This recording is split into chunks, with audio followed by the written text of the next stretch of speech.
Cuando hablamos de poder a escala global, escuchamos los nombres de Estados Unidos, Rusia, China, pero hay un país que, caramba, en los últimos 12 años ha ido dando saltos e incluso en el aspecto tecnológico está a la par con las naciones que ya he citado. Y ese país es la India, que de cara al año 2050 a más tardar, dicen por ahí, que estaría a la par de China y Estados Unidos. Iván Gatón nos va a explicar punto por punto si en efecto la India representa una amenaza para estos dos países o si simplemente tenemos que incluirla en una especie de tríada de grandes potencias. Las potencias demográficas siempre se convierten en potencias económicas o casi siempre terminan siendo potencias económicas. Y más un país como India de una gran tradición. Estamos hablando de una civilización matriz de la especie humana. Matriz, ¿por qué llamarle especie matriz? Matriz porque las grandes civilizaciones que nosotros conocemos comienzan desde la Mesopotamia, Sumerio-Acadia, después tenemos babilonios o nos vamos a la zona de los persas en Irán, pero hay que buscar China al lado del Hoangho, el río Yangtze, pero no se queda detrás la India, Mohenjo-Daro, Harappa, Indo, Ganges, porque la India incluía todo lo que es Pakistán, Bangladesh, y esa India, ellos están con el sánscrito como un referente idiomático desde el principio de los tiempos de las civilizaciones humanas, casi. Por eso es una civilización matriz, no ha perdido esa esencia desde antes de lo que los occidentales. Esto es importante. India junto a China y junto a los iraníes, que hay que tomar como referente a Ciro el Grande, que es la persona que tiene las mejores relaciones públicas que ustedes puedan imaginarse en la Biblia. Ciro el Grande, las mejores relaciones públicas. A ver, explícame eso. Porque los judíos se van en elogios con Ciro. Ciro es el que les permite a ellos incluso regresar a Jerusalén. Es más, todavía hoy, en el siglo XXI, que hay diferencias entre Israel como Estado con Irán, hay legisladores judíos en el parlamento iraní en Teherán. De tantos siglos que tienen viviendo en el territorio. ¿Hay un equivalente en Israel a eso? Sí. Actualmente. Porque los judíos tienen un tema, y es que como se pusieron a adorar allá en el Horeb o en el Sinaí, después que salieron de Egipto a un becerro con Aarón, el hermano de Moisés, y fueron condenados, ellos no creen lo que se empieza a formar a partir del siglo XIX, que son los Estados-nación. Y entonces, ¿cómo creen? ¿Quién no cree? Dale para atrás, ¿quién no cree? Esos judíos ortodoxos. ¿En qué no creen? En Estado-nación. Apunta esa producción ahí para que no, apúntalo para que lo toquemos en otro capítulo. Sí, no creen en eso, en Estado-nación. No te imaginas qué tecla tú acabas de tocar. Apunten eso ahí, producción. Seguimos con la India. Entonces, esa India, igual que los iraníes, son de las civilizaciones ininterrumpidas más antiguas que tiene el planeta. ¿Qué pasa? Que la India luego, esa religión que nosotros vemos que se llama hinduismo, que son cuando los arios llegan... No confundir indios con hinduistas. No, porque son dos cosas distintas. El hinduismo como religión, que tiene referente el Bhagavad Gita, que tiene como referencia los libros Vedas, esa India que luego tenemos a Siddhartha Gautama, que es un kshatriya, es decir, recuerden que los arios hicieron un sistema de castas, es decir, los brahmanes, que son los de arriba, los primeros en el sistema, después están los kshatriyas, que son los guerreros y también gobernantes, están los vaisyas, que son los comerciantes, están los dalits, que son los intocables. Ese sistema de casta, un kshatriya, que es Siddhartha Gautama, Buda, dice, no, pero esto hay que arreglarlo. Porque ¿cómo va a ser que cuando usted nace, si su papá era un dalito intocable, ahora a mí también me toque ser intocable? Entonces, espérate, vamos nosotros a hacer un arreglo. Y de ahí sale el budismo, y el budismo se expande entonces por toda la zona de la Indochina. Por eso es que vemos que en Indochina se llama Indochina por la influencia de esas dos civilizaciones matriciales que son la India y la China. Lo único que hay un dato, cuando el budismo llega a China, se chiniza, porque todo lo que llega a China hay que chinizar. Pero de todas formas, tenemos una India que luego de haber sido una de las primeras en el mundo, recuérdense que en la bandera de la India, búsquenla, ustedes van a ver un objeto que eso se llama rueca.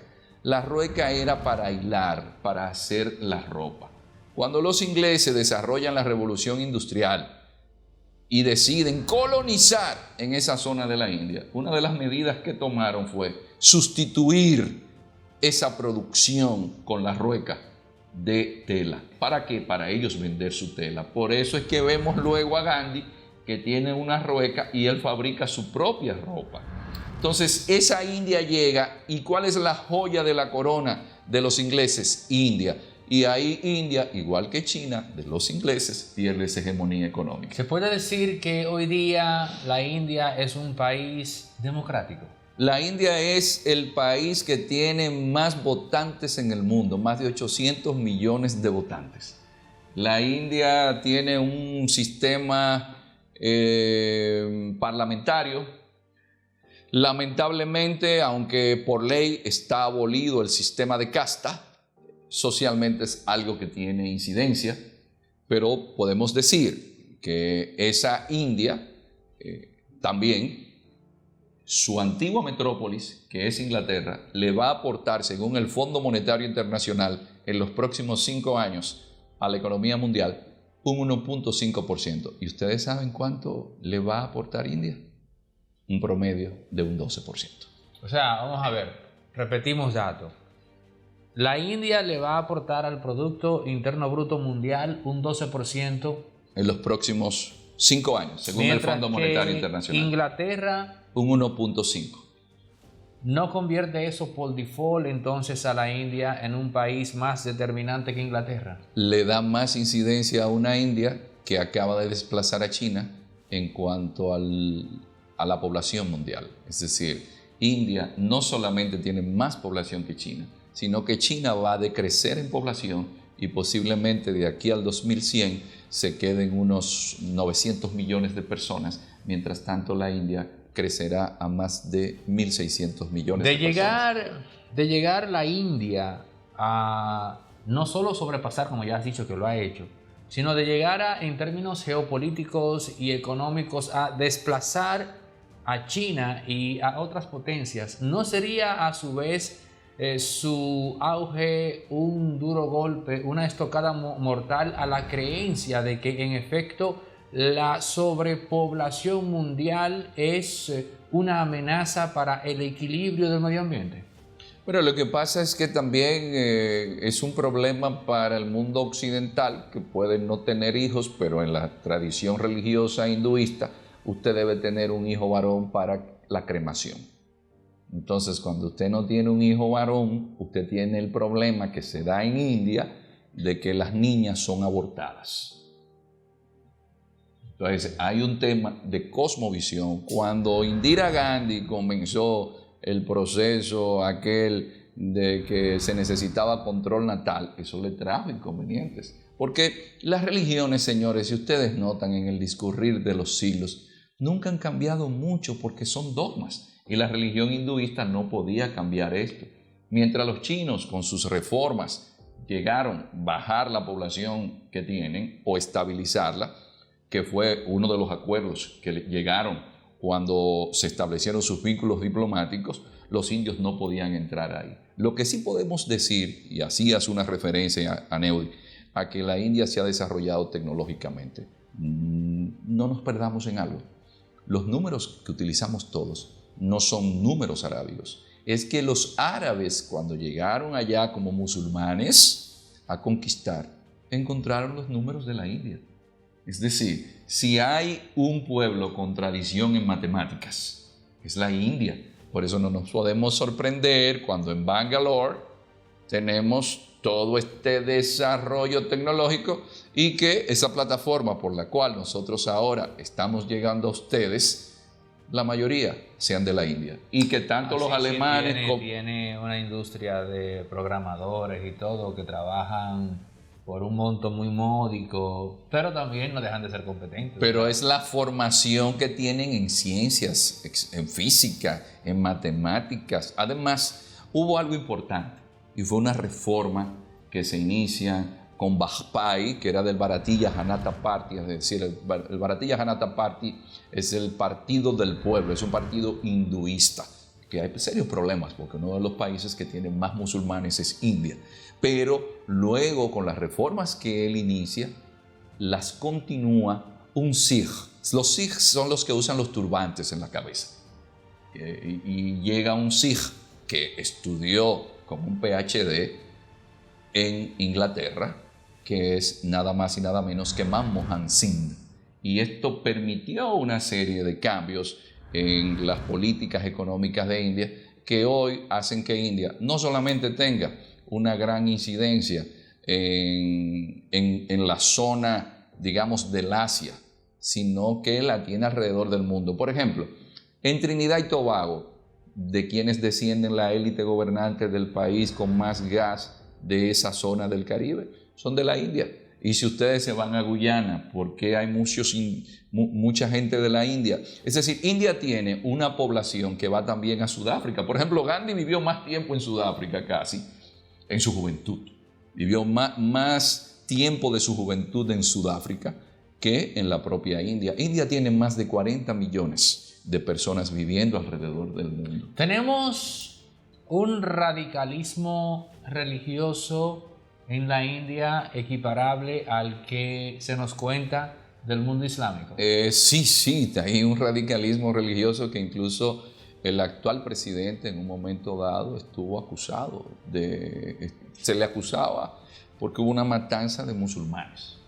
Entonces el partido hinduista se le acusa, es decir, nosotros no confirmamos eso, pero a nivel de todas las noticias internacionales, el presidente Narendra Modi estuvo acusado de ser parte de esos grupos del fundamentalismo nacionalista hindú. Hay una inversión que se dio de la India en Afganistán, curiosamente con el tema de las tierras raras, de más de $1.000 millones. China estaba supuesta a invertir en ese mercado. Incluso nosotros en una ocasión, analizando el tema acá con un equipo, y se planteó la hipótesis de la posibilidad de que Estados Unidos abandonara Afganistán, en verdad, buscando que tanto la India como China, en buen dominicano, se metieran en ese lío.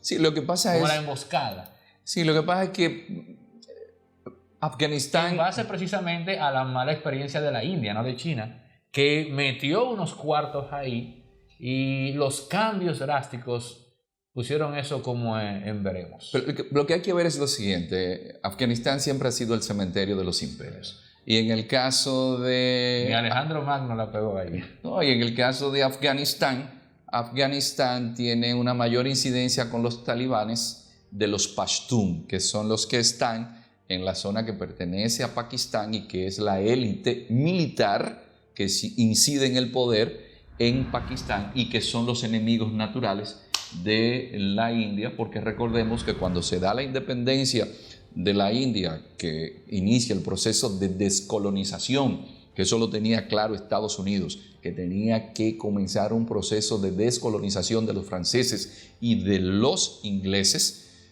Jawaharlal Nehru, Gandhi, por el lado de la India, y por el otro lado teníamos a Mohammed Ali Jinnah. Se da la división entre la India hinduista y la India musulmana. Y Pakistán entonces, desde ese génesis, comienzan a tener esos enfrentamientos con India. Y los chinos son adversarios naturales de los indios. Pero sin embargo están en el BRICS. Sí, pero tienen un problema allá arriba en el Everest, que el año pasado hubo una batalla, pero sin armas, porque hay un acuerdo entre ellos que pelean en el Everest, pero sin armas, y murieron 22 soldados chinos. ¿Y cómo pelean sin armas? A patadas y trompadas. A patadas y trompadas, pero que a 5 kilómetros de altura hay poco oxígeno, la gente como que no está muy animada tampoco. Eso hay que tomarlo en consideración. Cuando usted le da el soroche o el mar de altura, usted sabe lo que es ponerse a pelear a donde hay poco oxígeno. Pero a pesar de estar en el BRIC, tomemos en consideración, por ejemplo, que un país como Nepal, ellos, los chinos, tratan de tener una mayor incidencia, pero la incidencia venía de la India. ¿Quién terminó teniendo entonces la incidencia ahora? Los chinos. Entonces, cada uno está peleando sus esferas de influencia. Bueno, Sri Lanka es un ejemplo. Sri Lanka tiene una mayor incidencia de India, lo veíamos en las disputas con los tamiles, pero India presta dinero a Sri Lanka y terminan teniendo el muelle de Hambantota. Bueno, esta cátedra llega a su final. Ya hemos hablado de China en un capítulo anterior, en este de la India, y sin dudas hay muchas, tantas cosas de las que seguir hablando en la geopolítica. Gracias a ustedes por su sintonía hasta el final de este capítulo. Nos escuchamos, nos vemos en el próximo con la siguiente cátedra del profesor Iván Gatón.